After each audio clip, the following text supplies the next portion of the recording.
तुमच्या चेहऱ्यावरती वे प्रोटीन हा शब्द ऐकल्यावर जर अजूनही क्वेश्चन मार्क येत असेल की ते नॅचरल आहे की नाही, तर ही व्हिडिओ नक्कीच तुमच्यासाठी आहे.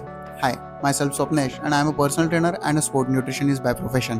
आणि आज आहे आपल्या चेसिंग ड्रीम फिजिक चॅलेंजचा डे 172. तर कुठल्याही प्रोडक्टची मॅन्युफॅक्चरिंगची जशी मेथड्स असतात तशाच वे प्रोटीनच्याही आहेत. आणि त्या मेथडची सुरुवात जेव्हा दुधापासून पनीर आणि चीज एक्स्ट्रॅक्ट केलं जातं तेव्हा होते. म्हणजेच जेव्हा दुधापासून पनीर आणि चीज एक्स्ट्रॅक्ट केलं जातं तेव्हा त्यातून निघणारा जो लिक्विड पार्ट असतो त्याला वे म्हणतात आणि त्याचंच प्रोसेसिंग करून त्याची वे पावडर बनवली जाते. म्हणजे सेम मटेरियल वापरून जर पनीर आणि चीज बनवलं जात असेल आणि जर त्यात स्टेरॉइड्स टाकले जात नसतील तर वे प्रोटीन मध्ये का टाकतील? आता हेच वे प्रोटीन जे लोक वर्किंग प्रोफेशनल्स आहेत किंवा बिगिनर्स आहेत ज्यांना त्यांचा प्रोटीन इंटेक कव्हर करण्यासाठी भरपूर अमाऊंट मध्ये होल फूड खाता येणार नाहीये, म्हणजेच एखादा पर्सन जो की बिगिनर आहे त्याला 200-200 ग्रॅम चिकन, 5-5, 6-6 अंडी एका वेळेस खाणं पॉसिबल नाहीये, त्याला हे वे प्रोटीन जे की क्विक डायजेस्टेबल आहे ते खूप फायदेशीर ठरतं. पण हेच लोक वे प्रोटीन खाऊन मला कुठे बॉडी बनवायची आहे हा विचार करून त्याला अवॉइड करतात. मलाही कळतंय रिअल फूड हे ऑलवेज फर्स्ट प्रायोरिटीवर असलं पाहिजे आणि वे थोडा बजेटच्या बाहेरही जातं. पण जर पॉसिबलच नाही आहे एवढा प्रोटीन इंटेक कव्हर करणं जो की तुमच्या बॉडीसाठी इसेन्शियल आहे,